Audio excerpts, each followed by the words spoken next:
Aujourd'hui, on va parler management intergénérationnel. Je suis Cédric Watine, tu es chez Outils du Manager, le podcast en français sur le management le plus écouté. Alors aujourd'hui, on reçoit Adrien Chignard.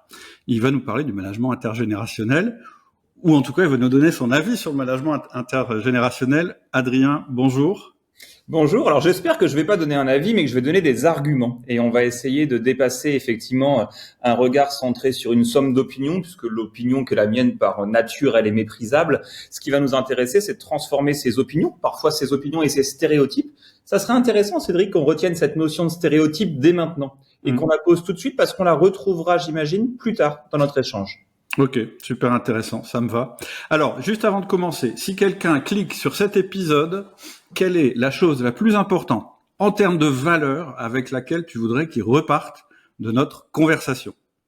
Ce qui m'intéresse, c'est d'avoir à l'esprit que la façon dont on va pouvoir motiver, fidéliser, valoriser quelqu'un, c'est de s'intéresser à sa singularité. Et vouloir en fait en faire un comptable parmi tous les comptables, un jeune parmi les jeunes ou un vieux parmi les vieux, alors c'est toujours quelque chose qui vient scléroser nos facultés de manager à agir sur le réel. Ok, donc faut pas trop perdre de temps là-dessus et il faut peut-être faire d'autres choses.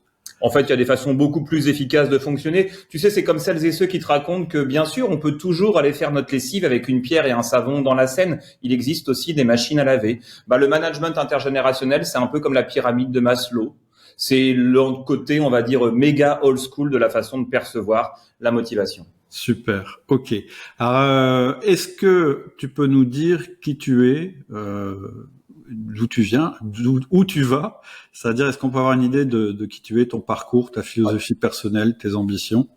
Je suis Adrien Chignard, donc j'ai 41 ans, 2 enfants, je suis marié à une psychologue, je suis psychologue du travail et des organisations et je suis un garçon monocompétent, je ne sais faire que de la prévention des risques psychosociaux en situation de travail. Si tu me demandes autre chose, tu vas soit au-devant d'assez grandes déconvenues, soit de franches crises de rigolade. Je suis infichu de faire autre chose de mes 10 doigts au grand désespoir des gens qui m'aiment. Ça fait 17 ans que je fais ça, j'ai un peu plus d'1 millier d'interventions à mon actif et je dirige un cabinet qui s'appelle Sens et Cohérence. Nous sommes 33 dans 5 langues, on travaille du plus simple, le stress, au pire, les suicides, les harcèlements, les braquages, les prises d'otages, plutôt pour des grands comptes. On ne travaille pas pour des particuliers, mais que des grandes entreprises. Et globalement, pour faire très simple, je suis un garçon qui gagne à être méconnu.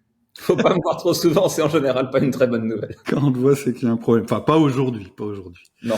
Ok, est-ce que tu peux nous dire un petit peu ta vision du management?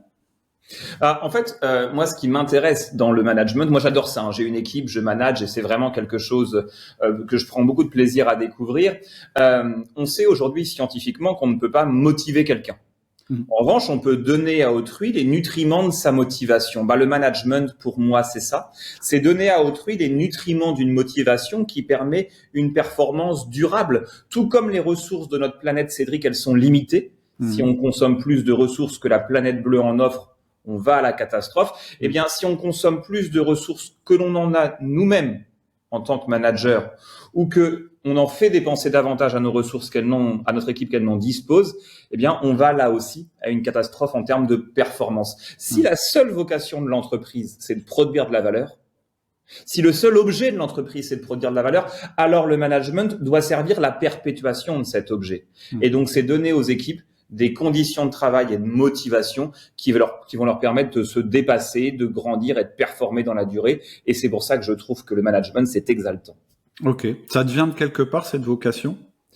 Alors moi, à la base, je suis un passionné d'histoire et moi, je suis un passionné d'extermination nazie. Alors c'est bizarre quand on le raconte comme ça, mais moi, ce qui m'a toujours passionné quand j'étais plus jeune, c'est de comprendre comment l'individu lambda, le pâtissier, le jardinier, l'électricien, puisque c'est ce qui s'est passé, pouvait devenir un Einsatzgruppen, un finisseur dans les villages de Pologne où on venait canarder à la Kalachnikov les femmes et les enfants. Comment on pouvait avoir des comportements monstrueux chez des individus qui, somme toute, avant étaient parfaitement civilisé. Et donc, j'ai cherché dans la philosophie, chez Hannah Arendt, dans la banalité du mal, comment on pouvait développer chez l'être humain des comportements monstrueux, parce que mon cerveau ne comprenait pas parfois le caractère tragique du monde, et j'avais besoin de comprendre ça. Et j'ai trouvé dans la psychologie sociale et dans la psychologie du travail et des groupes les éléments qui m'ont permis de comprendre les effets du collectif sur l'individu. Et très sincèrement, Cédric, ça fait 17 ans que je fais la même chose. Et 17 ans que plus ça va, moins j'en sais, mais plus ça va, plus je cherche parce que j'adore. Ça me fait penser à mes cours sur la soumission à l'autorité quand j'ai commencé mes études. C'est exactement ça. En fait, l'expérience Princeps de Milgram, qui a été refaite très régulièrement, c'est une des premières expériences, tout comme on me parle souvent de ce bouquin qui s'appelle Petit traité de manipulation à l'usage des honnêtes gens de Joulet et Beauvois, deux chercheurs français. Moi, c'est exactement ça ce qui m'intéresse, c'est comment on va influencer les comportements d'autrui et comment on comprend aussi soi-même que la notion même de libre arbitre, elle montre des limites. Ça ne veut pas dire qu'elle est inexistante. Ça veut dire que comprendre les limites de notre libre arbitre, c'est justement augmenter notre libre arbitre. Génial. En tant que tu disais que toi, tu avais donc un cabinet conseil, et donc est-ce que tu as rencontré des difficultés particulières en tant que manager ou en tant que dirigeant? Non, aucune, mais pour une raison qui est très simple, c'est que moi j'ai mis du temps à manager. J'ai mis beaucoup de temps à manager parce que je me suis pensé illégitime pendant très longtemps. J'ai 41 ans, j'ai commencé à manager il y a 5 ans, pour être très sincère avec toi. Donc, c'est quelque chose qui est encore pour moi une nouveauté. Et étant conscient de ma nullité totale sur le sujet, parce que moi, j'ai pas appris à manager en fac de psycho, t'apprends pas ça. Non. Moi, j'ai appris à être chef de projet pendant 15 ans sur mes projets, chez mes grands comptes, chez mes clients, sur des petits projets, puis des très gros derrière. Donc, j'ai appris l'interaction humaine. Là, j'ai beaucoup foiré parce que j'ai voulu aller trop vite, j'ai voulu convaincre, j'ai voulu appuyer quand ça résistait, j'ai voulu tirer le meilleur, mais en étant parfois un bienveillant maladroit. Je voulais le meilleur, mais j'étais complètement antipathique dans ma façon de fonctionner. Et en fait, la somme de mes échecs comme chef de projet m'a amené à penser qu'il fallait, d'un point de vue managérial, je sois lucide. La première des lucidités, c'était de regarder l'abîme en me rendant compte que je savais pas faire du tout. Et donc, je me suis dit, OK, tu vas pas réinventer la poudre et tu vas aller voir ce qui se fait dans la littérature scientifique. Et il existe aujourd'hui, on a de la chance dans la littérature scientifique en langue française en plus, cocorico, une chercheuse notamment qui s'appelle Tiffaine Huygheberg, qui est à Reims, qui a travaillé énormément sur les nutriments de la performance et de la santé mentale durable d'un point de vue psychologique. Sa thèse, elle est validée dans 180 pays dans le monde. Elle a été remise à jour en 2023 et présentée au Congrès mondial du management à Miami. Et elle est très simple et pour le coup extrêmement puissante.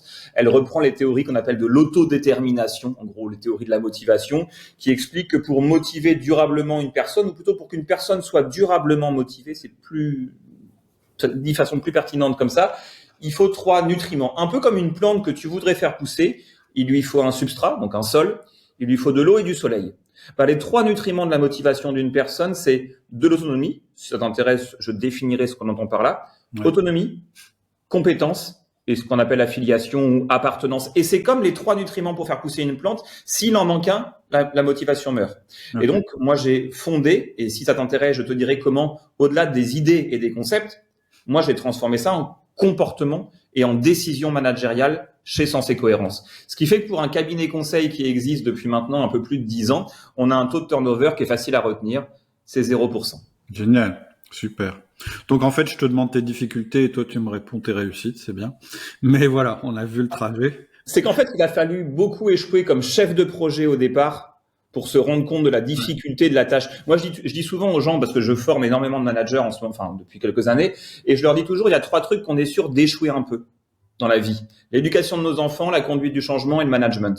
Parce que par nature, c'est quelque chose qui nécessite de l'intersubjectivité. On pourra pas plaire à tout le monde. La phrase est pas de moi, mais je l'adore. Elle est de Steve Jobs qui disait si tu voulais faire manager pour rendre les gens heureux, tu t'es trompé. Il fallait faire marchand de glace.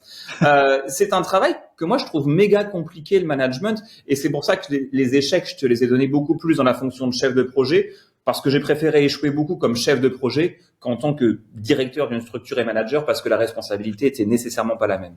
Ok. On revient 2 minutes sur le management par génération, parce qu'en fait, t'as un peu commencé tout à l'heure quand on discutait en me disant mais c'est pas ça le truc important. C'est dommage parce que c'était le titre du podcast, mais le sujet m'intéresse parce que j'ai souvent été interpellé sur ça. Et j'ai souvent eu des difficultés à répondre. En fait, moi, j'arrive pas à répondre à cette question. Est-ce qu'il faut adapter son management parce que on a des millénials? Est-ce que, etc., etc. Et en fait, moi, je peux pas répondre autrement que de dire, mais de toute façon, il faut adapter son management. Que ce soit pour X, Y ou Z, d'ailleurs. Il faut une structure, il faut des rituels, etc. Mais à l'intérieur, l'interaction qui va se dérouler, etc. Est-ce qu'elle est la même pour tout le monde? Moi, je crois pas. C'est-à-dire, c'est une relation entre deux personnes ou multiple avec plein de personnes. Mais la question revient. C'est-à-dire que régulièrement, on me dit ouais, mais et en fait, ce qui m'a donné envie de t'interviewer, c'est un papier que tu as écrit, je sais plus où justement tu disais n'y accordez pas trop d'importance.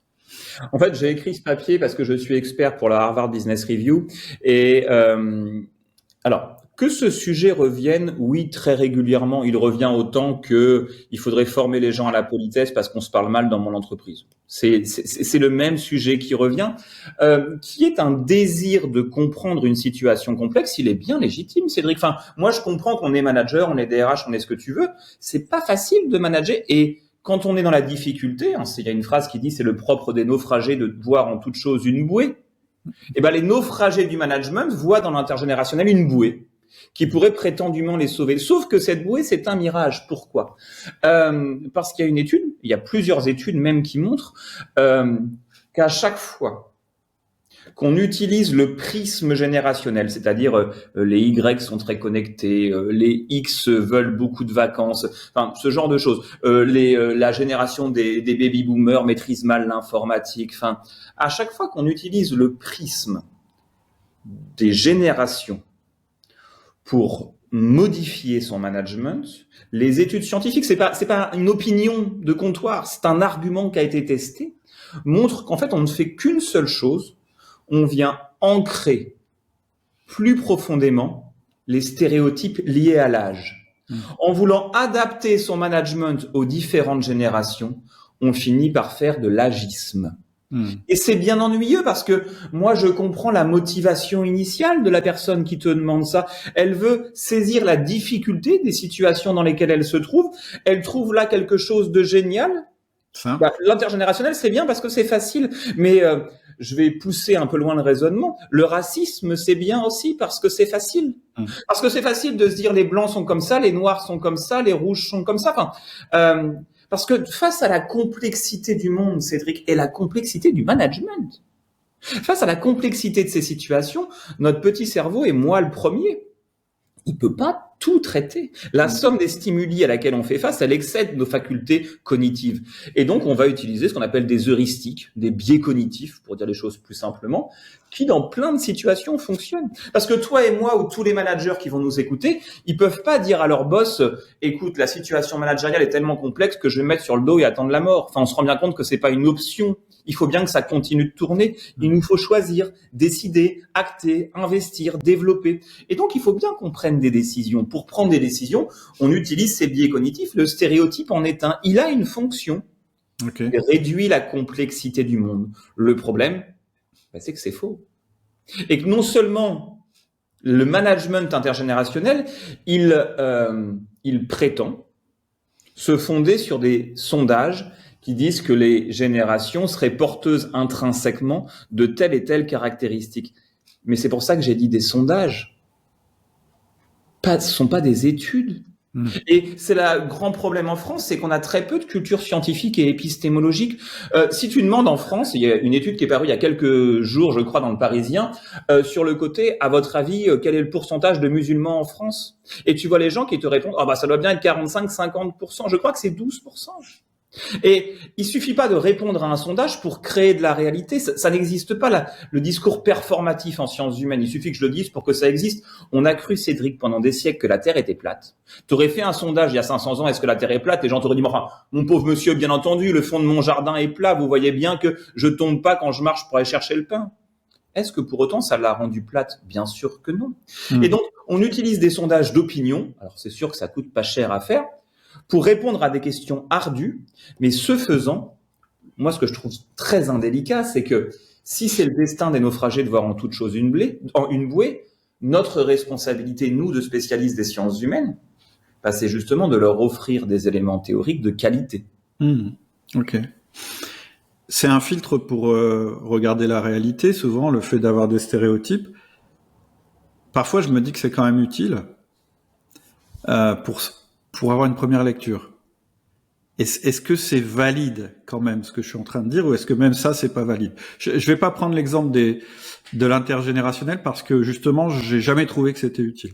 En revanche, on utilise un outil qui s'appelle le DISC pour analyser les comportements par observation. Donc c'est du comportemental, hein, et on se dit telle personne, étant donné qu'elle a telle et telle caractéristique que je peux observer de l'extérieur, je vais plutôt commencer à lui parler de cette manière-là, parce que je vais lui parler d'une manière qu'elle va mieux comprendre. Et à ce titre, même si c'est purement empirique, en fait, c'est l'observation de l'autre à travers un filtre, etc., ça m'aide quand même à rentrer en relation. Après, une fois que la relation est établie et qu'on s'échange des informations et qu'on a des objectifs communs, etc., ce filtre devient de moins en moins utile. Est-ce que ça peut être vrai pour l'intergénérationnel, ou toi tu dis non? Tu veux parce que du coup j'ai des questions de style, est-ce qu'il faut que j'essaye de recruter des générations Z dans mon entreprise? Tu vois, des questions comme ça. Et moi j'ai du mal à répondre à ça parce que je me les pose pas vraiment. Alors, il y a deux choses. Pas comme ça que je me les pose. Que tu dis. Je commence par la fin parce que c'est le plus simple et ensuite je vais sur le début parce que je vais être plus taquin. Première chose, est-ce qu'il faut que je recrute des générations X, Y ou Z? Ce qu'il te faut, c'est des collaborateurs compétents. Le reste, qu'ils soient français, je sais pas, anglais, grand, petit, en situation de handicap, valide. En fait, c'est pas le sujet. La question, c'est qu'on est là pour produire un travail et qu'il nous faut de la compétence pour le faire. Donc moi, est-ce qu'il faut des jeunes, des vieux, des petits, des grands? Ça m'est complètement égal. C'est une question qui ne m'intéresse pas parce qu'en fait, elle t'amène à une impasse de raisonnement, tu vois ce que je veux dire? Il faut recruter des jeunes, d'accord? S'ils sont nuls, ah bah non, il faut des jeunes qui sont compétents. Ok, d'accord. Il faut recruter des gens sympas, d'accord? Mais s'ils sont nuls, non, il faut qu'ils soient compétents. Oui, donc en fait, ce qui reste, c'est la compétence, in fine, quand on éteint la lumière. Ensuite, je pose la question parce que je ne sais pas quel est le degré de taquinerie que je peux amener dans cet échange. C'est la première fois qu'on discute véritablement. Tu m'as dit, j'utilise parfois le disque pour décrypter des choses.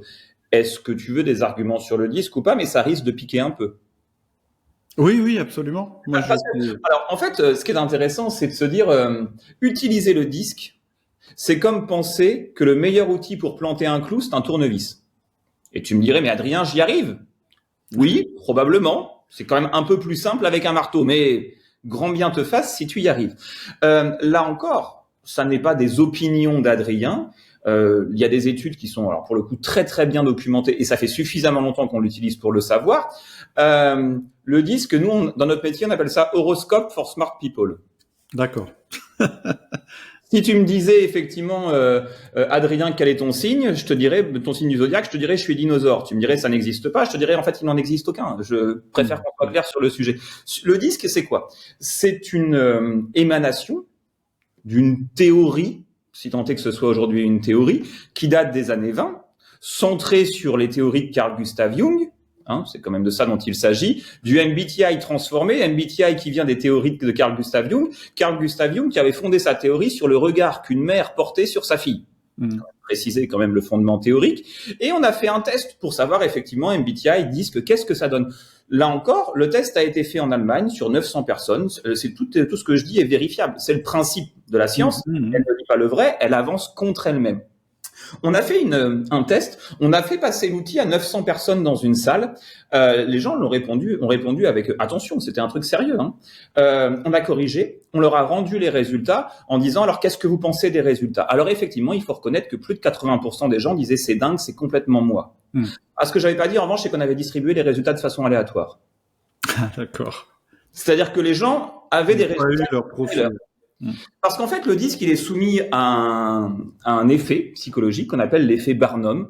Tu connais peut-être. L'effet Barnum, ça tient son nom d'un grand prestidigitateur, qui était patron de cirque.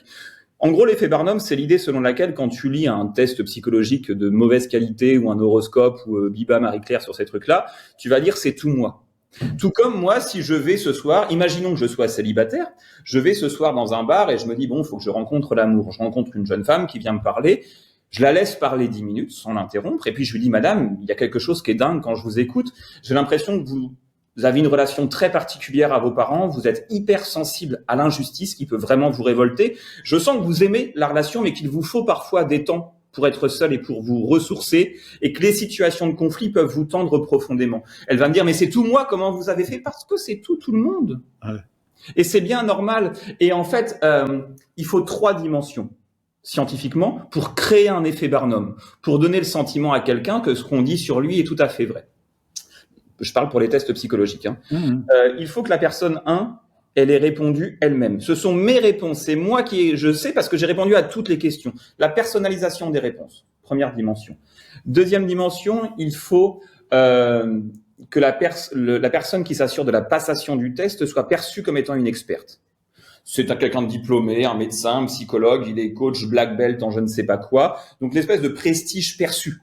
D'ailleurs, dans l'expérience que tu citais, de l'expérience de 1000 grammes, on voit que ça compte aussi, hein, ces 2 sujets-là. Ouais. Et puis, dernier élément, il faut que le test te renvoie 70% d'éléments positifs et 30% d'éléments négatifs sur toi. Si on réunit ces 3 données, alors les gens vont dire c'est exactement moi, c'est tout moi. Souvent, moi, la question qui m'est posée, parce que le disque, comme le MBTI, est utilisé absolument partout, et j'ai des clients qui me disent moi, je trouve ça pratique parce que ça nous permet d'initier une relation, de poser des mots sur des façons de fonctionner, d'interagir avec quelqu'un. Et je les crois. Je les crois vraiment bienveillants et avec ce désir de faire. Moi, ce que je leur dis, c'est vous avez le droit d'utiliser l'outil. Les gens ont le droit de fumer, même si c'est mauvais pour leur santé. C'est-à-dire que ça relève du choix, mais aussi de la responsabilité. Moi, je leur dis, votre responsabilité de DRH, c'est de donner des outils, mais tant que faire se peut, investissez dans des outils pertinents. Il existe aujourd'hui mieux que d'aller faire la lessive dans la rivière avec un vieux savon. Il existe aujourd'hui des outils qui sont validés scientifiquement, là où le disque n'est que l'émanation d'une théorie psychanalytique débunkée depuis 30 ans, dont on a montré qu'en fait les résultats n'avaient aucune fiabilité, et il y a 3 critères, mais je ne vais pas rentrer dans tous les détails pour parler de psychométrie, et aucune validité test-retest. Donc c'est un outil de piètre qualité, mais ça n'empêche pas qu'entamer une discussion avec quelqu'un sur ces sujets, si c'est un support à l'échange, c'est un mauvais support, mais l'échange est toujours bon. Ok. Tu m'as dit que j'avais être taquin, hein, donc je taquine. Hein. Non, absolument. Et c'est justement pour ça qu'on fait des épisodes, et c'est pour progresser, pour se poser les bonnes questions. Juste, tu dis qu'il y a des tests qui ont été des tests qui ont été validés scientifiquement. Tu as des noms de tests? Aujourd'hui, il y a un éditeur alors je n'ai aucun lien commercial avec eux, Ok, bien sûr. Mais il y a un éditeur de tests français qui est en train de conquérir le monde, qui s'appelle Assess First, qui travaille et qui font des publications scientifiques dans des congrès mondiaux, qui publient dans des journaux avec du peer review 5 étoiles. Enfin, tu prends le travail d'Assess First sur la façon dont ils travaillent leurs tests psychotechniques,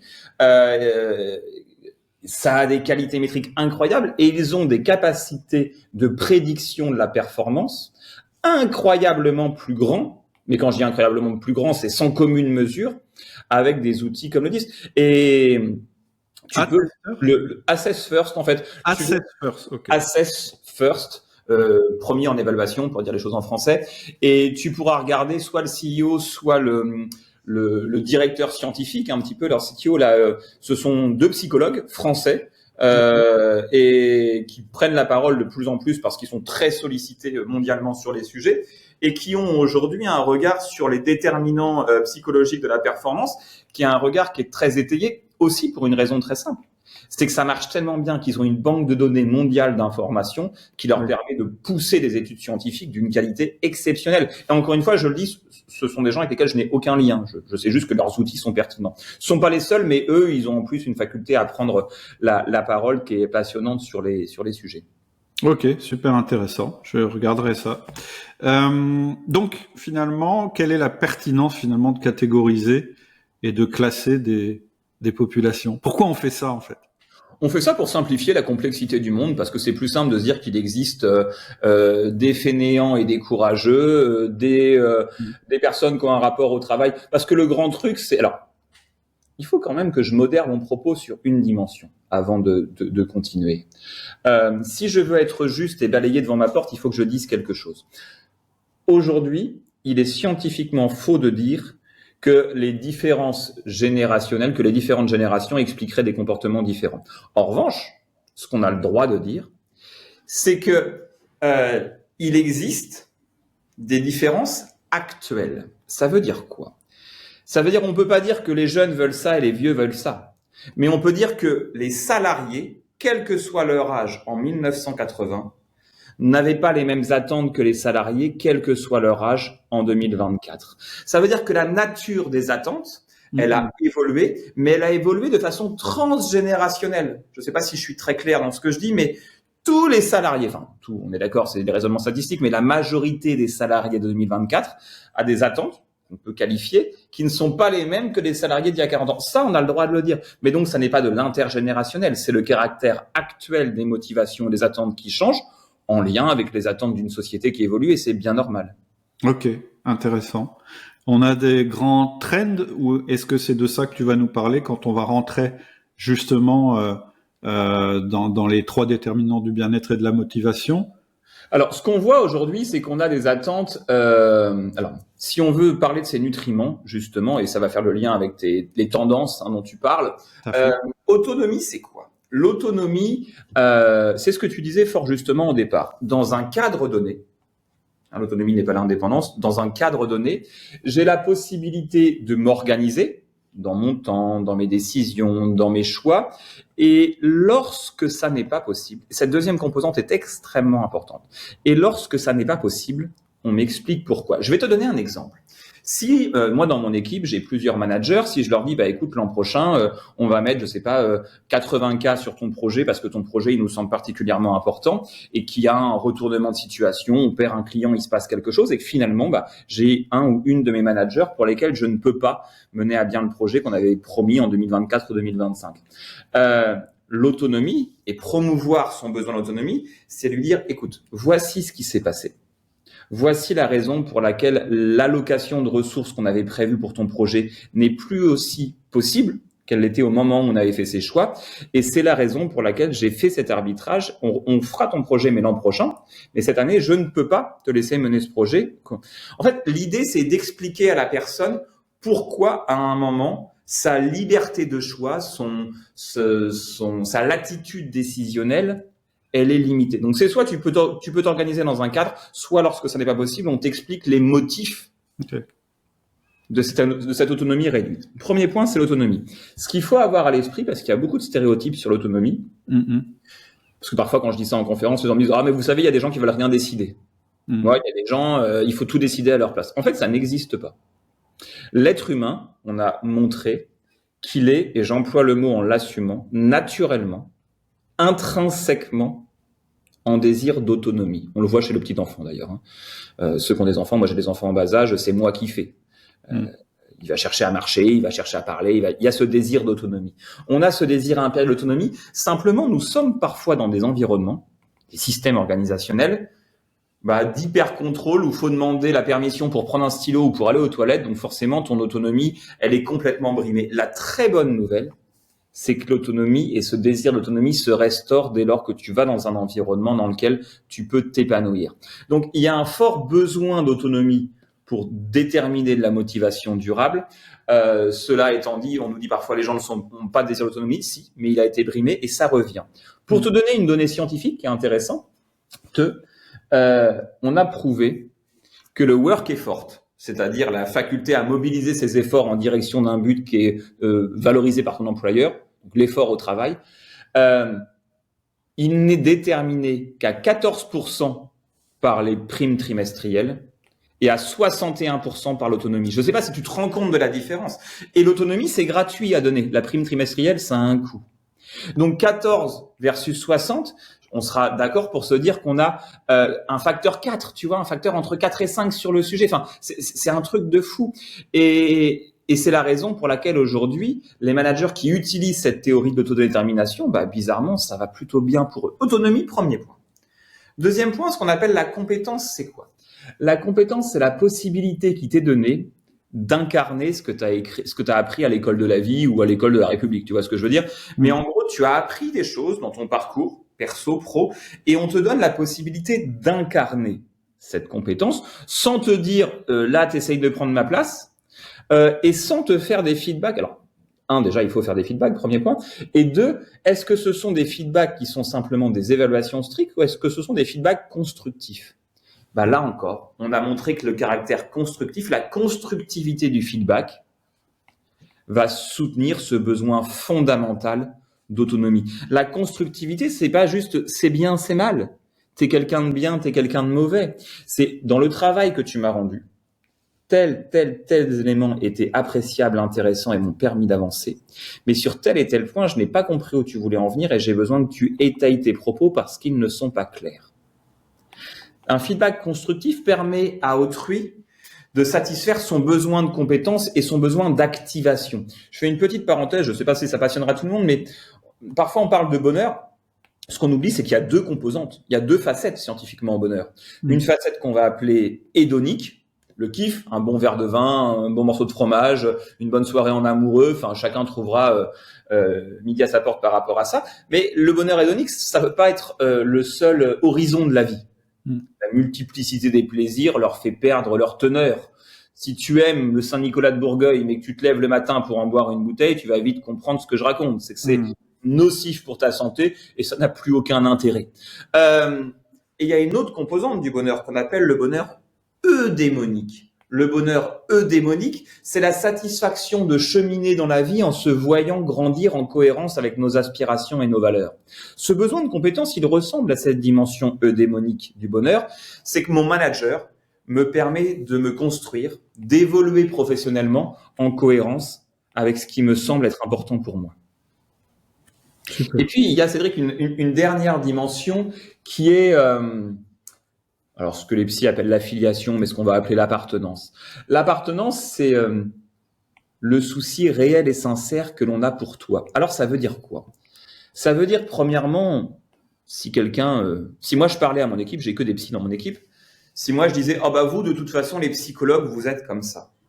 On voit bien que là, je crée une catégorisation qui vient nier la variabilité interindividuelle, qui vient nier les singularités, parce que Marie-Pierre n'est pas comme Elodia, n'est pas comme Élodie, Camille ou Grégory. Enfin, ces personnes de mon équipe, elles ont leur trajectoire de vie, leur singularité, leurs aspirations qui leur sont propres. Donc, l'appartenance, c'est le souci que l'on a de respecter les aspirations de chacun. Et tu le disais, je trouve, avec beaucoup de justesse au début, d'adapter son management. Si ça t'intéresse, pense à me relancer sur cette notion d'adaptation parce que psychologiquement, elle a des implications très intéressantes. Donc, on va adapter tout ça. Et c'est aussi éviter cette fameuse blague qui n'a jamais fait rire personne parce qu'en fait, c'est surtout un comportement passif-agressif de lâche qui est de dire t'as pris ton après-midi quand t'es parti à 17h. Encore une fois, c'est passif-agressif et ça n'est que de la lâcheté incarnée. Ça n'honore pas le manager qui utilise ce genre de comportement, au contraire, et ça va déliter le lien qu'il a avec son équipe. Parce que très concrètement, l'appartenance, c'est montrer une cohérence entre ce que l'on dit d'un point de vue managérial et les actes. Tu peux pas avoir un manager, mais on y reviendra tout à l'heure sur les 3 postures managériales par rapport à ses besoins, sur le manager qui dit que c'est important mais qui fait le contraire quand c'est pour lui. Si ça t'intéresse, d'ailleurs, on peut parler des 3 modalités managériales d'application de ces besoins fondamentaux. Ok, j'ai des questions sur les 3 déterminants.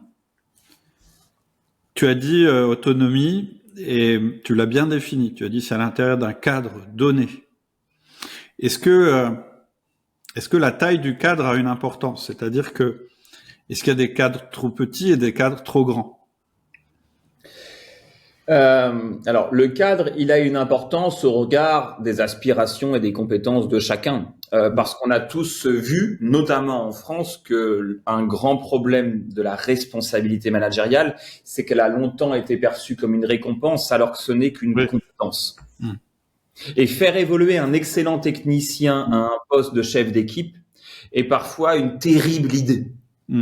Parce qu'il va dépasser ce fameux seuil d'incompétence. Donc, il n'y a pas de taille parfaite du cadre, mais parce que là encore, je reviens à ce que tu as dit au départ, qui est en fait presque ce que j'ai envie de retenir, moi, de ce podcast, c'est s'il n'y a pas d'adaptation du cadre, de la posture, de la façon d'interagir à ton interlocuteur, alors tu es passé à côté de la source même du management, qui est l'intersubjectivité. Donc, il n'y a pas de cadre trop grand ou trop petit, il n'y a que des cadres adaptés ou pas adaptés à des situations spécifiques et des individus spécifiques. Ok. Euh, Lorsque je parle du 1 à 1, qui est un entretien hebdomadaire d'une demi-heure avec chacun de nos collaborateurs, pour moi, c'est un des meilleurs outils de management. On me dit, ouais, mais tu fais du micromanagement parce que tu vois tes collaborateurs une fois par semaine et c'est pour contrôler ce qu'ils font. Et je réponds non, c'est pour leur donner de l'autonomie. Parce que quand on voit régulièrement son manager, ça permet d'être plus autonome quand on ne le voit pas, justement. Et la fréquence est importante parce que ça permet d'avoir de l'autonomie entre les moments où on se voit. Et pour moi, ça construit de l'autonomie. En réalité, ça construit de l'autonomie parce que justement, on rassure notre collaborateur en permanence par rapport à ses limites et à la taille du cadre. Est-ce que tu es d'accord avec ça ? Alors, je suis d'accord, mais j'ai envie de rajouter une quinzaine de pièces dans la machine parce que je pense que ce qui est beaucoup plus puissant que ce que tu veux bien laisser entendre au travers de la... Je suis sur le prisme autonomie. Ouais, j'entends bien. La coprésence, la collaboration, le fait de bosser ensemble implique nécessairement, au sens philosophique du terme, ce qui ne peut pas ne pas être, la nécessité philosophique, implique nécessairement la conflictualité. On s'entend bien tous les deux, Cédric, laisse-nous tout seuls pendant 5 jours sans eau dans une pièce, on va s'étriper. Mais ça ne peut pas être la fin du raisonnement. Puisque si c'est inéluctable, ça doit être le début d'un nouveau raisonnement. On ne peut pas se satisfaire de cette situation. Alors parce que le conflit est consubstantiel aux situations de travail, comme dans les histoires d'amour, c'est parce qu'on va s'engueuler nécessairement en étant en couple, parce que t'as pas vidé le lave-vaisselle ou t'as mis mon pull en cachemire dans la machine à laver. On peut pas réguler uniquement nos problématiques une fois par an à la Saint-Valentin quand on s'invite au resto. C'est la même chose que pendant les entretiens annuels. Si tu ne te dis pas pendant l'année ce qui ne va pas, c'est imaginer qu'on peut résoudre des problèmes de couple une fois par an au resto de la Saint-Valentin. J'ai pas envie d'aller à ton resto de la Saint-Valentin dans ces cas-là. Ça va être règlement de compte à OK Choral. Eh bien, la fréquence des actes managériaux permet justement le caractère durable de la performance. Et je reviens à ton argument de départ qui me semble très fondé, est un des moyens de l'autonomie. Parce que si l'autonomie n'est pas l'indépendance, deux choses différentes. Moi, Adrien, je suis président de Sens et Cohérence. Je n'ai pas de point régulier avec mon boss. Je suis tout seul. Moi, je suis un indépendant. Je suis indépendant. En revanche, mon équipe est autonome. Et pour nourrir l'autonomie de mon équipe, il faut régulièrement que l'on puisse prendre des décisions, les aiguiller, leur donner du feedback, les rassurer, parce que l'autonomie, c'est parfois une ligne de crête entre deux abîmes. Trop d'autonomie, j'ai peur, je suis tout seul. Trop peu d'autonomie, je me sens micromanagé, trop contrôlé, c'est compliqué. Et en fait, c'est simplement un pas équilibré qui va nous amener au succès dans cette ligne de crête entre ces deux abîmes. Et l'équilibre du pas n'existe que dans la fréquence de ces entretiens 1 à 1. Donc, je partage à 100% le contenu de ton argument. Feedback. Oui, mais constructif, tu as dit. Qu'est-ce que ça veut dire constructif pour un feedback ? On peut prendre l'inverse, qui ne détruit pas, mais constructif, qu'est-ce que ça veut dire ? En fait, un feedback constructif, pour te répondre, il faut que je parle des 3 postures managériales par rapport à ces points fondamentaux. Et pour éclairer un petit peu, je fais une petite parenthèse, mais qui va éclairer le propos.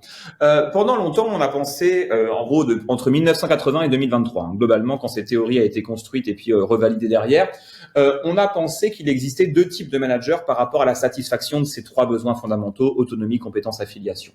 Premier point, on a pensé qu'il y avait le manager soutenant. Il te donne de l'autonomie, ce qu'on vient de se dire.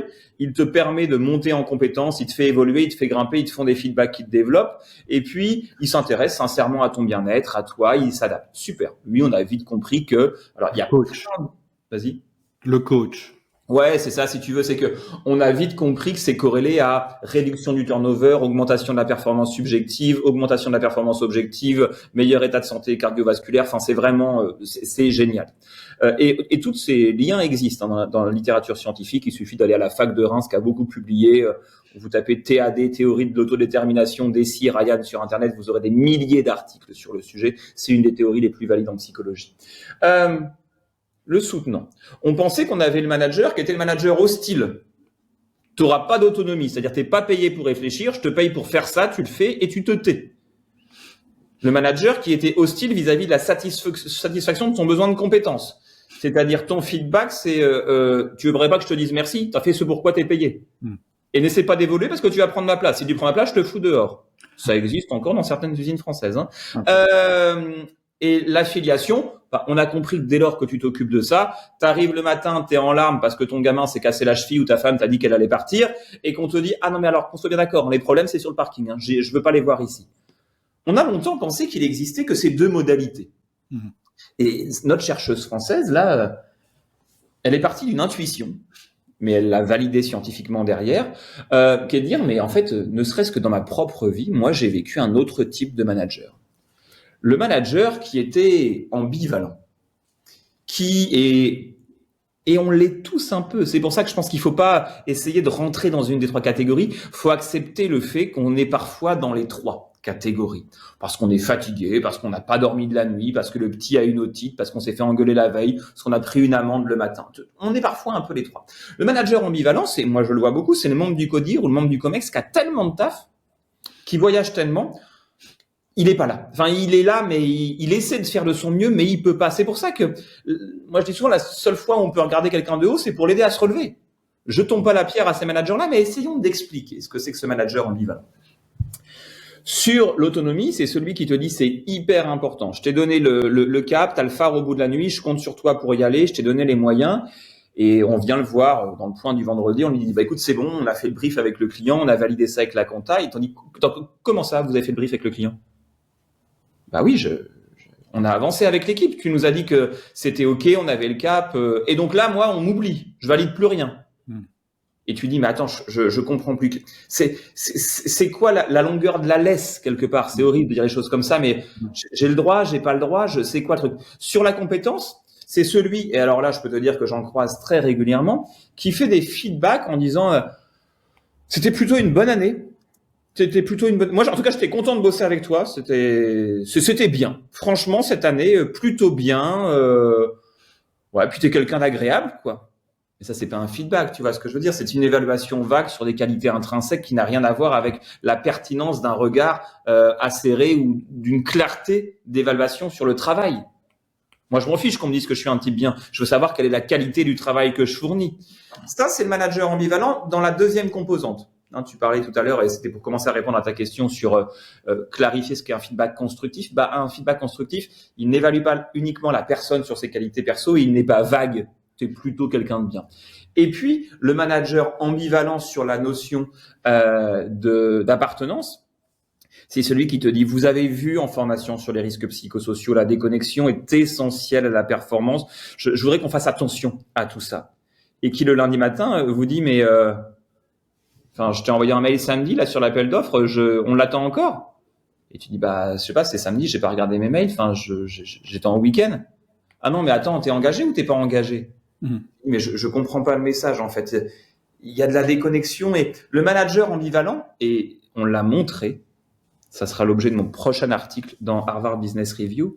En fait, c'est le plus toxique des trois, contrairement à ce que moi-même, très sincèrement, j'avais une représentation très stéréotypée moi-même. Je pensais que l'hostile était le pire. Sauf qu'en fait, ce qu'ont démontré les chercheurs, c'est que à l'hostilité manifeste, on sait faire face.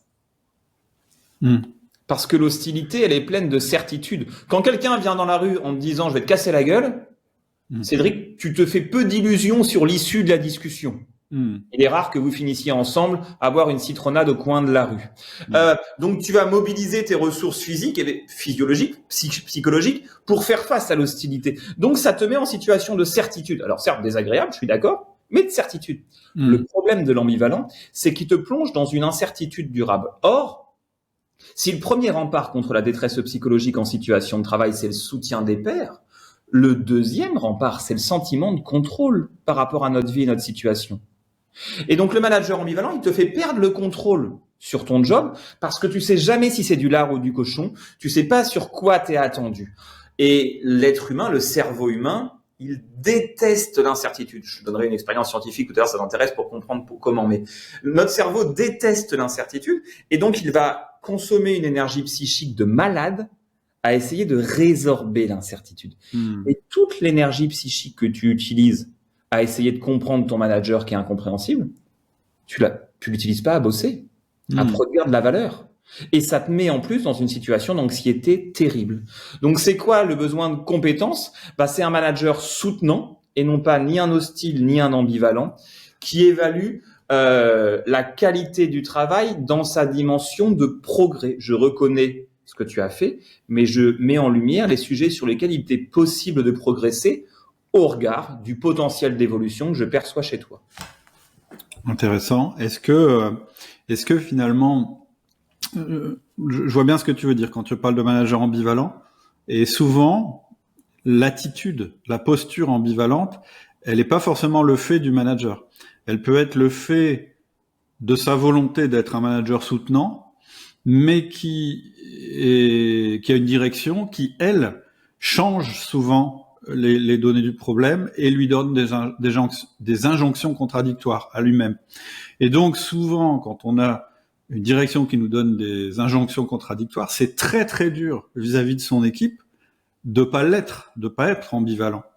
Et du coup, la solution, franchement, je me mets à la place du manager, c'est quand même très très dur parce que on a l'impression qu'il a un double langage. C'est pas qu'il a un double langage, c'est que d'un côté, il essaye de faire du management soutenant, mais que d'un côté, il a une direction qui lui demande des résultats, qui s'agace, tu vois, on a ce phénomène. Ce que tu dis, ça a été prouvé là aussi en 2022 et 2023 et attesté en France.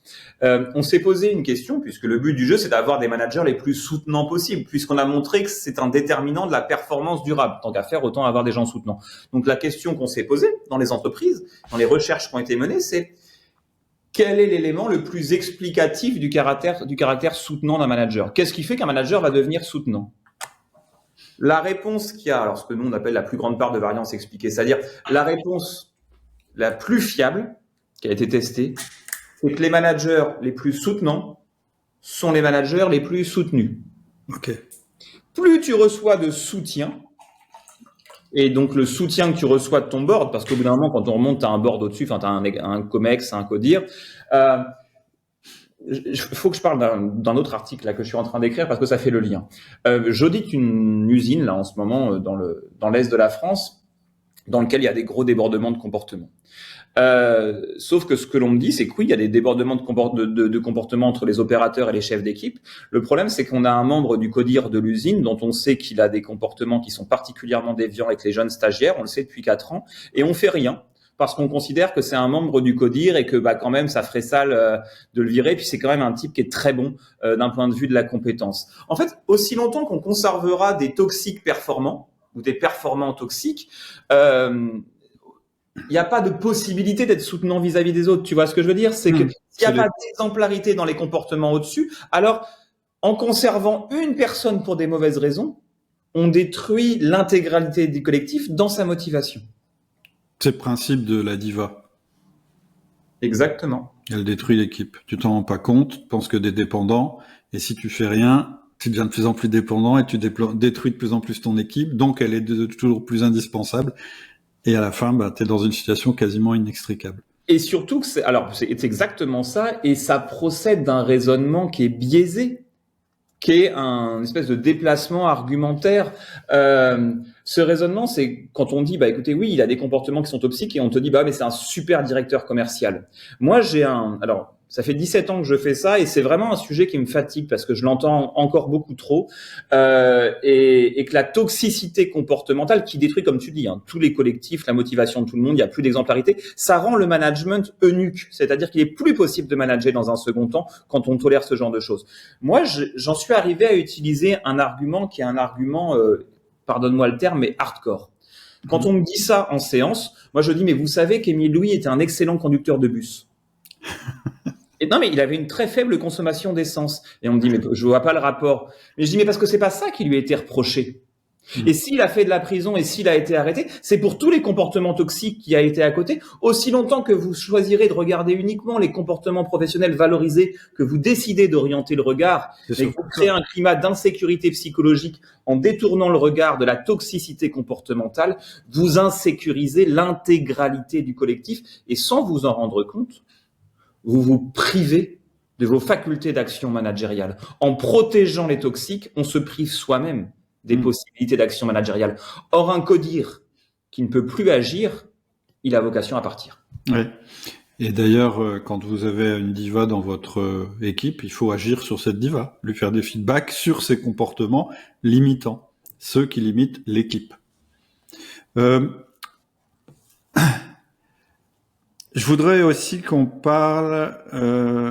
revienne sur l'affiliation ou l'appartenance, parce que ce qui est intéressant dans ce que tu as dit, c'est parce que quand on pense affiliation-appartenance, on pense comportement conforme. On se dit, pour être affilié, pour se reconnaître d'une entreprise ou d'une équipe, il faut qu'on ait des comportements qui soient conformes à l'équipe, qui fonctionnent bien dans l'équipe. Mais en même temps, tu nous dis, oui, mais les gens aiment bien avoir une singularité et ils aiment bien être reconnus pour cette singularité. Et pour certaines personnes, ça peut paraître antinomique, c'est-à-dire se dire, non, moi les gens, je veux qu'ils soient comme ça. Et tu comprends ce que je veux dire? Ça peut paraître antinomique, ce rapport entre... Parce que derrière l'affiliation et la compétence, il y a le souci du développement du salarié en tant que lui-même. Mais on a aussi le souci du développement de l'entreprise et de l'équipe. Et parfois... C'est la raison pour laquelle, quand en conférence, les gens me disent « Mais vous savez, nous sommes uniques », et je réponds cette phrase qui n'est pas de moi, qui dit « Mais vous êtes uniques comme tout le monde ». Ouais. Et au-delà de la boutade, la phrase est d'Albert Moukébert, mais au-delà de la boutade, qu'est-ce qu'il faut comprendre de ça? En psychologie sociale, c'est quelque chose qui existe, c'est Tachfeld, ça existe depuis maintenant, je crois un peu les années 50, 60. Ce que tu dis, c'est très expliqué, c'est-à-dire que on a besoin de se conformer à l'in-group, à l'endogroupe, à l'équipe, pour parler français, et pour autant, on a un besoin à l'intérieur de ce groupe d'appartenance, dans lequel on partage les mêmes codes, là, on a besoin de se sentir différent. Il y a même un effet qui existe depuis très longtemps, qui s'appelle l'effet PIP. PIP, ça veut dire primaire inter pares. C'est quoi l'effet PIP? Imaginons que tu sois dans un groupe de fans de métal, je dis n'importe quoi. Tu es dans un groupe de fans de métal, vous allez arborer des goûts musicaux similaires, probablement une attitude vestimentaire, des coiffures similaires. Donc vous allez être similaires et ça va vous plaire. Mais à l'intérieur de ce groupe, on a quand même besoin de se sentir différent. On ne veut pas se sentir clone. L'effet PIP, c'est celui qui va s'hyper-normer. C'est-à-dire qu'il va prendre la norme, mais il va la pousser à l'extrême. Et là où certains et certaines auront juste je ne connais rien au métal, mais des blousons de cuir, un peu de musique, lui, il va se tatouer l'intégralité du visage, se faire des piercings partout, avoir un mode de vie complètement. En fait, il va s'hyper-normer pour continuer à se sentir appartenir au groupe tout en pouvant affirmer la singularité qu'est la sienne. Bien sûr, une entreprise, elle est faite de normes. C'est d'ailleurs la raison pour laquelle l'exemplarité managériale, même si elle est impossible en tant que telle, c'est un paradigme, c'est ce vers quoi il faut tendre. Mais c'est la raison pour laquelle l'exemplarité managériale, elle est si importante, en tout cas comme paradigme, parce que depuis la nuit des temps, le détenteur du pouvoir est prescripteur de normes. Parfois, quand j'anime des codir, je fais un exercice, je leur demande de se lever et je leur dis ce qu'on va faire, c'est qu'on va tous compter jusqu'à 3 et à 3, on va taper dans les mains. D'accord? Ok. Je fais 1, 2 et je tape dans les mains. Ils tapent dans les mains comme moi. Et je leur ai dit, vous voyez ce qui s'est passé. Je vous ai dit qu'on allait compter jusqu'à 3 et taper dans les mains et j'ai tapé dans les mains à 2, vous avez tous fait comme moi. Les gens ne font pas ce que vous dites. Les gens font ce que vous faites. Ok. C'est la raison pour laquelle cette exemplarité, encore une fois, je reviendrai sur la limite de la prescription d'exemplarité managériale parce qu'elle est fatigante. Mais en tout cas, si on la prend pour ce qu'elle est, un paradigme, un phare au bout de la nuit, ce vers quoi on a envie d'aller, on comprend qu'être manager, c'est créer des normes auxquelles vont essayer d'adhérer nos subordonnés et vont être forcés par la dynamique de groupe basique d'adhérer à nos subordonnés. C'est la raison pour laquelle, en tant que manager, la première des responsabilités, c'est de prendre soin de nous, parce qu'en prenant soin de nous, on ne peut donner aux autres que ce dont on dispose. Et en prenant soin de nous, on montre aux uns et aux autres que prendre soin d'eux, ça n'est pas une option, c'est important. Et je t'expliquerai, moi, si tu veux, comment je fais dans ma boîte avec mes équipes pour leur montrer comment ça fonctionne. Ok. Justement, alors, j'ai pas oublié tu m'as demandé de te poser une question sur l'adaptation du management, mais avant, je voudrais que tu nous définisses l'exemplarité du manager. Et tu as évoqué un truc qui est la santé du manager, parce que moi, ce que j'ai vu souvent dans beaucoup d'entreprises, c'est des managers qui en font plus que tout le monde, qui arrivent tous avant les autres, qui partent après les autres, qui sont en fait épuisés finalement, qui expliquent à leurs collaborateurs à quel point leur week-end a été pourri parce qu'ils ont dû travailler sur tel dossier, voire qui rendent responsables leurs collaborateurs du fait qu'ils aient dû travailler, etc., etc. Et en faisant ça, ils ont l'impression d'être exemplaires. Et en réalité, ils repoussent leurs collaborateurs. C'est-à-dire que personne n'a envie d'avoir un chef comme ça. Personne n'a envie d'avoir quelqu'un en mauvaise santé qui explique à quel point il aime pas son travail, etc., etc. Donc ça m'intéresse ton avis sur l'exemplarité. Qu'est-ce que ça veut dire l'exemplarité ou qu'est-ce que ça veut pas dire? Les managers inspirants, c'est ceux qui permettent à leur équipe de respirer. Ok. Sinon, t'inspires personne. Et celles et ceux qui te promettent qu'on peut être heureux dans l'absence de limites, en bossant tout le temps, je bosse jour et nuit, j'arrive très tôt, je pars très tard, je bosse devant mon ordi, je bosse soirée, week-end, je prends l'ordi pendant les vacances. Ceux qui te disent qu'on peut être heureux dans l'absence de limites sont normalement pas des managers. Ce sont des dealers. Parce que le dealer, il a toute vocation à te vendre sa cam. Moi, j'ai vécu dans le 18e longtemps. Les craqués du jardin des Halles imaginent qu'on peut être heureux dans l'absence de limites. Mais je te garantis pas leur état de santé physique et mentale. Ça, c'est une certitude. La responsabilité, c'est de comprendre effectivement, on ne peut donner aux autres que ce dont on dispose. On le sait tous d'un point de vue économique. Si tu dépenses plus d'argent que tu en gagnes, Cédric, au début, tu vas taper dans tes économies. On en a tous un peu. Puis tu vas finir interdépendant et c'est pas drôle. Mais d'un point de vue énergétique, c'est pareil. Quand on est manager, si on donne plus à l'équipe que ce dont on dispose en termes d'émotions agréables, d'énergie, de positivité, d'entrain, de bonne humeur, au départ, on va taper dans notre capital. Capital, hein, ça porte un nom, ça s'appelle la vie perso. Hein. Tu deviens infect avec ta femme et tes enfants. Hein. Tu vois plus tes amis, tu es en mode granola Netflix tous les week-ends. Donc tu vas taper dans ton capital, bien sûr. Mais au final, tu vas finir interdit énergétique et ça s'appelle l'épuisement, le burn-out. Et c'est pas drôle du tout. C'était donc une petite introduction à cette notion d'exemplarité. L'exemplarité, quand je dis que c'est un paradigme, je dis qu'on ne peut pas le prescrire ou le demander parce qu'il suffit de balayer devant sa porte. Moi, je l'admets, Cédric, je ne suis pas exemplaire. Il m'arrive, quand je vais faire des courses au supermarché et que j'oublie le pack de Perrier sous le chariot, quand j'arrive à ma voiture et que je me rends compte que je ne l'ai pas payé, il m'arrive d'être content et de dire à ma femme « Waouh, on a gaulé du Perrier !» Et je te jure la vérité, je ne vais pas le rembourser à la caisse. Je pars comme un voleur que je suis, fier de ma gribellerie. Est-ce que je suis exemplaire? Bien sûr que non. L'exemplarité, là encore, c'est aussi ce vers quoi on doit tendre, mais n'attendons pas d'y être pour commencer à agir. Donc c'est la raison pour laquelle moi, ce à quoi j'invite les managers, c'est à tendre vers, à regarder quels sont les comportements les plus moraux, mais pas que les autres peuvent avoir.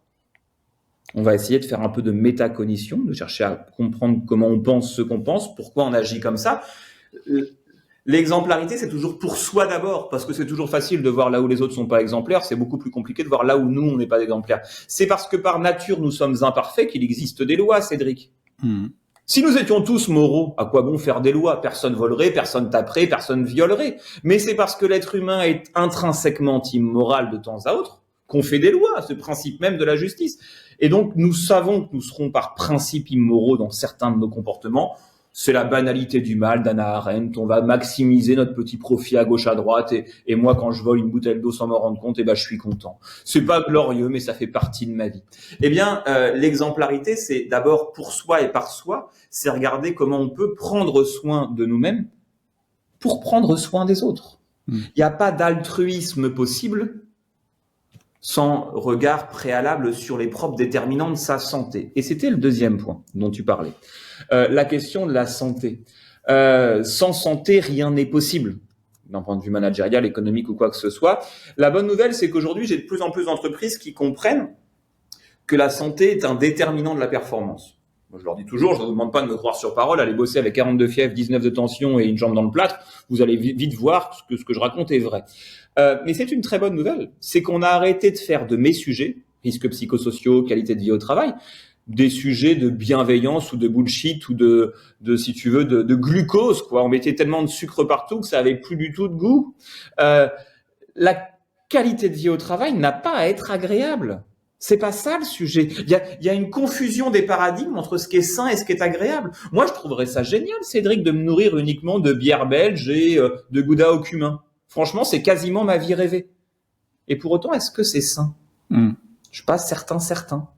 Et donc, l'idée, c'est d'inféoder ces sujets de santé aux sujets de performance, parce que ce faisant, on va les prendre au sérieux, on va permettre aux managers de prendre soin de leur santé et donc de diffuser ces messages sains en direction de leur équipe. Et donc, on va créer des normes saines, normes auxquelles, par définition, les salariés vont adhérer. Et donc, on générera beaucoup plus de santé collective pour plus de performance collective. Parce qu'encore une fois, les entreprises n'ont pas vocation à produire de la santé, mais de la performance. Ok. Adapter le management. Comment on fait maintenant qu'on sait tout ça? Maintenant qu'on sait que ce qui donne à la fois de la performance et à la fois de la rétention dans nos équipes, c'est donner de l'autonomie, travailler sur les compétences, permettre aux collaborateurs de développer ses compétences, lui permettre d'avoir un sentiment d'affiliation, d'appartenance. Je suis manager, je suis dans ma boîte, je sais tout ça, mais maintenant je fais quoi? Par rapport à ce besoin d'adaptabilité, il faut voir quelque chose, c'est qu'en psychologie, on définit, notamment dans ce qu'on appelle les thérapies cognitivo-comportementales de la troisième vague, on définit la santé mentale, la santé psychologique, par ce qu'on va appeler de la flexibilité psychologique. Je vais te donner un exemple qui va parler à tout le monde. Tu as rendez-vous avec un collègue à 11h pour une réunion que vous aviez prévue tous les deux. Ton collègue t'appelle et te dit, écoute, je suis désolé, la crèche vient de m'appeler. Mon fils fait que de vomir. Là, il faut absolument que j'aille le chercher. On doit décaler. Je dois y aller. Le collègue qui témoigne d'une bonne santé mentale, une bonne santé psychologique, il va te dire, je suis désolé pour ton fils, c'est pas drôle. Alors, c'est casse-pied pour le projet, mais on se revoit cet après-midi ou demain et je vois comment je peux avancer tout seul. Je comprends la gravité de la situation. C'est plutôt une bonne nouvelle en termes de santé mentale. Et si tu regardes bien, ces capacités empathiques nourrissent la qualité de la relation que tu entretiens avec ce collègue. Et donc, on sait que la qualité relationnelle est un déterminant de la performance. Okay. Versus celui qui dit « Ah non, mais moi, c'est 11h, c'est 11h. Tu m'avais dit 11h, tu te débrouilles, j'en ai rien à secouer. Moi, je compte sur toi. Enfin, t'es foireux ou t'es pas foireux là? On peut compter sur toi, vraiment ?» Et alors, là, je vais éviter les mots inélégants. Tu te dis quel mufle et quel rustre, quel goujat. C'est pas véritablement ça que je pense, mais peu importe. Pour nos auditeurs, on va essayer d'être élégant dans le vocabulaire. Et tu te dis, mais quel pauvre type, quoi. Donc, non, je serai pas là. Bien sûr que non, parce que entre mon fils qui est en train d'être malade, que je dois emmener aux urgences et toi, le choix est vite fait. Et 2, t'as cassé quelque chose dans la relation. En fait, ça y est, je t'ai mésestimé, t'es passé du côté hostile de mes relations. L'adaptabilité, la flexibilité mentale, cette faculté à s'adapter à autrui, c'est une façon de montrer de l'intelligence situationnelle. L'intelligence situationnelle, c'est une qualité du manager qui est absolument fondamentale justement pour reconnaître la singularité des uns et des autres. Alors après, comment ces éléments, autonomie, compétence, affiliation, on peut les incarner quotidiennement? Plutôt que de parler d'éléments théoriques, moi je vais te parler, si ça t'intéresse, de ce que moi je mets en place chez moi. Donc, moi je me suis amusé on va parler d'expérience vécue, et moi j'ai décliné ça très concrètement, parce que je voulais pas que ça soit juste des grandes idées, les cheveux dans le vent de psychologue. Sur l'autonomie, moi j'ai dit à mon équipe plusieurs choses. Premièrement, nous sommes un cabinet de conseil dans lequel il n'y a aucun taux de production. Je ne regarde pas les taux de production. Je demande aucun reporting, zéro. Les Excel sont bannis. J'ai dit, si quelqu'un m'envoie un reporting, je me mets sur le dos, j'attends la mort. Donc, je ne contrôle pas les temps. Je ne contrôle pas les taux de production, puisque j'estime que s'ils sont là, c'est parce qu'ils ont envie de bien faire et de travailler. Ils ont tous la carte bleue de l'entreprise, avec une autorisation de paiement de 2 000 €. Sans aucun contrôle de leurs frais. Ils sont en full remote. Je n'ai personne au bureau. Ils ont décidé d'être tous en télétravail tout le temps. On verra à quelle fréquence on se voit. Je te dirai à quelle fréquence on se voit. Oui. Et je leur ai dit, ça ne m'intéresse pas de savoir si vous allez jeter Mariage Frère, vous achetez 300 € de thé. Ça m'est complètement égal. J'estime que si vous le faites, c'est que vous considérez que c'est important dans l'exercice de votre travail, de votre sérénité pour bien travailler. Mon grand-père disait que la confiance qu'on témoigne à autrui l'amène à s'en montrer digne. J'ai jamais eu de mauvaise surprise sur le sujet. L'autonomie, c'est aussi... alors moi, ils ont 9 semaines de vacances chez moi. Je leur ai dit, je ne contrôlerai pas vos congés et je ne validerai pas vos congés. La validation est automatique. Vous faites comme vous pensez que ça sera le mieux pour l'activité et pour vous. La seule chose, c'est que je vous demande de les positionner le plus tôt possible. C'est la fameuse image, tu sais, de la jarre avec du sable ou des grosses pierres. Parce que si tu mets tes congés en dernier, en fait, nous, on fait 69% de croissance par an, on a énormément de taf, du coup, forcément, tu n'as plus jamais le temps de prendre tes vacances. Et donc, on s'assure que tout le monde les prend. On est en train de mettre en place une prime annuelle, en tout cas une gratification, c'est pas une prime. Si on atteint un certain objectif, il y a 3 modalités de choix de la gratification. Soit tu prends un gros chèque, mais le même que tu sois une junior ou que tu sois Adrien le président, considérant que les rôles que l'on occupe sont des prescrits sociaux et ils ne disent rien ni de mon intelligence, ni de celle de mes juniors, ni de la faculté qu'on a à occuper parfaitement notre rôle. Comme ça, le jour où on célébrera l'obtention de cette gratification collective, on n'aura pas à se cacher sur t'as gagné combien, toi t'as eu quoi. Non, c'est facile, on a tous eu la même chose. On peut choisir soit ça, soit une semaine de vacances, soit 7 vendredis par an, sans travailler. Il y a une étude qui montre que si tu prends des week-ends de 3 jours tous les 6 semaines, tu réduis d'environ 30% la possibilité d'un burn-out. Donc ça, c'est de l'autonomie. C'est dans ce cadre-là, on me laisse véritablement faire comme bon me semble, télétravail, surtout ce que je t'ai dit. Sur la question de compétences, moi j'ai que des psys qui sont plutôt passionnés et j'essaie d'entretenir la passion. Tous les 3 mois, on a un universitaire qui vient nous partager ses connaissances scientifiques pendant 3 heures sur les sujets qui sont en lien avec les nôtres. Là, on a dans 3 semaines un Grégoire Bosselu qui est directeur d'un master à Montpellier qui nous fait un séminaire sur vaut mieux une équipe experte qu'une équipe d'experts sur les déterminants collectifs de la performance. On a eu en janvier Kevin Chassang, le spécialiste français du syndrome de l'imposteur. On a eu les théories de l'autodétermination mises à jour en 2023. Enfin, tous les 3 mois, on entretient ce besoin de compétences, de savoir.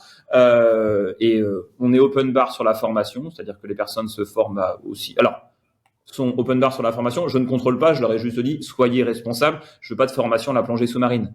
Mais bizarrement, personne me demande ça. C'est-à-dire personne me demande rien, ils y vont sans me le demander.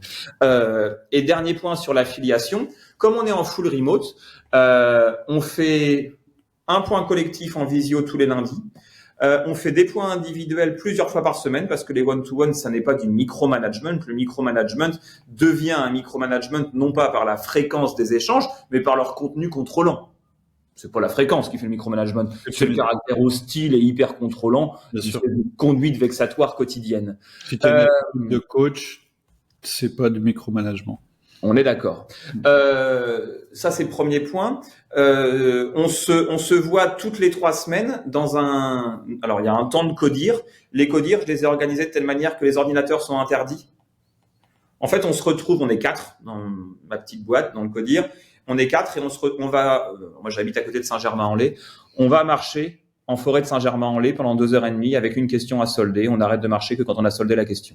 Il y a plein de raisons scientifiques à ça qui montrent qu'en fait, si on veut solder des sujets qui sont parfois difficiles ou conflictuels, il faut éviter de le faire en face à face, mais il faut regarder plutôt dans la même direction parce que le face à face augmente la conflictualité de l'argumentaire. Aussi parce que les sujets tendus peuvent générer une tension du corps qui va s'évacuer dans la version musculaire de marcher parce que le rythme tension-détente des plus gros muscles du corps qui sont ceux des jambes abaisse le niveau de cortisol dans le sang. Et en fait, si tu veux, depuis qu'on a fait ça, on a trouvé 100% des réponses à nos questions. Et tout le monde est hyper content de venir en codir. Donc ça, c'est sur l'affiliation. Et puis ensuite, on se fait des apéros, des séminaires avec toute l'équipe élargie plusieurs fois par an pour continuer sur les sujets. Puis un petit truc quand même que je rajoute, c'est que moi, régulièrement, et je le fais à dessein et mon équipe le sait, j'appelle pour dire que j'en ai ras-le-bol de bosser. Et j'appelle souvent quand il est 15h30, 16h. Et pour être très sincère avec toi, dans 10 minutes, quand je vais sortir de cet entretien, je vais appeler mon équipe pour dire alors ça va bien? Ouais, moi je vais chez le coiffeur. Hier, j'ai fait la même chose. Mon fils était chez le pédodontiste. J'ai appelé à 16h15 en disant moi les loulous, j'arrête. Je vais emmener mon fils chez le dentiste. Parce qu'en fait, je montre que je prends un exemple très concret que je donne souvent dans les interviews. Mais moi, ça fait 11 ans maintenant que je fais 10 000 pas par jour tous les jours. Qu'il pleut, qu'il neige, qu'il vente, tous les midis, je vais marcher 10 000 pas en bord de Seine. Et j'appelle mon équipe souvent pendant ce moment-là et je suis content. Parce que maintenant, quand je les appelle, souvent ils me disent attends, je suis en train de courir, je vais à la piscine. Mais parce qu'en fait, je suis prescripteur de normes à mon corps défendant. Et en leur montrant ça, c'est ce qui les invite aussi à comprendre que à chaque fois qu'on ne compte le travail qu'en heures, on détruit de la valeur. Hyper intéressant. Vous êtes combien dans ton... En interne, on est 7 et on est dans la constellation, on est 33. D'accord. Ça fait, pour arriver à ce niveau, je dirais, de confiance, parce que globalement, le carburant de tout ça, c'est la confiance que tu as dans les personnes à se réguler elles-mêmes, etc. Ça met du temps, ou est-ce que tu as été directement sur ce mode de management là? Tu vois, il y a une chose qui est de créer une entreprise sur cette base, sur ce paradigme-là, et puis après, il y a autre chose qui peut être moins évident, c'est de transformer ton entreprise. Et dans les gens qui nous écoutent, il y a des gens qui vont être plutôt en se disant, bah tiens, si je voulais faire ça, dans les chefs d'entreprise qui nous écoutent, si je voulais mettre ça en place dans ma boîte, est-ce que je peux le faire du jour au lendemain? Est-ce qu'il n'y a pas des gens qui vont en profiter? Alors, voilà, c'est le genre de question qu'on peut se poser. Deux temps dans la réponse. Un, je pense que ça répond à des caractéristiques de personnalité. Moi, je fais psy parce que j'adore l'être humain et je t'ai dit, c'est l'extermination nazie qui m'a amené à faire ça parce que je ne comprenais pas. Donc moi, j'ai une foi, j'ai une confiance totale dans l'être humain. J'aime profondément l'être humain. Donc, je pense qu'il y a des caractéristiques de personnalité qui font que déjà, j'ai plutôt tendance à faire confiance facilement. Après, je suis pas dupe, je suis chef d'entreprise. La gentillesse, c'est pas une compétence professionnelle, ça m'intéresse pas. Moi, je dis aux gens quand je les recrute, voici le mode de fonctionnement de Sens et Cohérence. Comme toute liberté, elle est flippante. Comme toute liberté, elle implique ta responsabilité. Je ne viendrai pas contrôler. Sache en revanche que si j'étais amené à découvrir que la confiance que je t'ai donnée s'était soldée par son abus, il n'y aura pas de sommation. Ouais.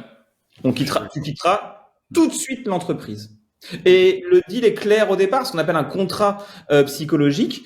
Je suis très clair sur je vous fais confiance. Quand tu donnes la carte bleue de quelqu'un que tu connais depuis 3 heures de l'entreprise en disant tu as 2000 balles sur les comptes tous les mois et tu fais ce que tu veux avec, je te fais confiance, nécessairement, tu t'attends à ce que la personne en retour, elle soit clean. Mais en fait, comme je les prends pour des adultes, ils se conduisent comme des adultes. Ouais. Et je suis même d'ailleurs parfois très agréablement surpris. Tu avais une deuxième composante dans ta question, c'était est-ce que les gens ne vont pas abuser si on fait ça? Alors j'ai tendance à dire si, enfin bien sûr que si, mais est-ce que pour autant ça justifierait qu'on change le système? Là encore, réfléchis à un modèle que tu connais bien, le modèle du supermarché, Cédric. Y a-t-il des gens qui volent? Oui. Est-ce que pour autant tu fouilles les poches de 100% des clients qui sortent? Tu peux le faire si tu es directeur de supermarché, mais il me semble que tu vas au-devant d'assez grandes déconvenues d'un point de vue de ta fréquentation de clientèle. Parce que les abus ne peuvent jamais justifier l'hyper-contrôle. Tu vois ce que je veux dire? En résumé, le contrôle coûte plus cher que la confiance. Moi, je dis toujours quand on me dit « Ah, mais du coup, votre système, il est super intéressant », je leur dis « Mais en fait, il faut que je vous dise la vérité. Ce système, il existe parce que je suis un énorme fainéant. » Parce que contrôler me saoule, parce que contrôler m'a jamais intéressé, parce que et moi je le dis à mes équipes, le temps, moi j'ai été consultant salarié, le temps que je passais à faire mes reportings, Cédric, c'était presque une demi-journée par semaine à la fin. Faut que tu pointes sur Excel, sur des logiciels, t'étais où, t'as fait quoi. Et je leur ai dit, moi j'ai fait un truc très simple, j'ai compté combien ça coûtait en salaire chargé pour moi de contrôler leur reporting et pour eux de faire ces reportings sur une année. Mais t'imagines pas le gouffre de productivité que ça représente.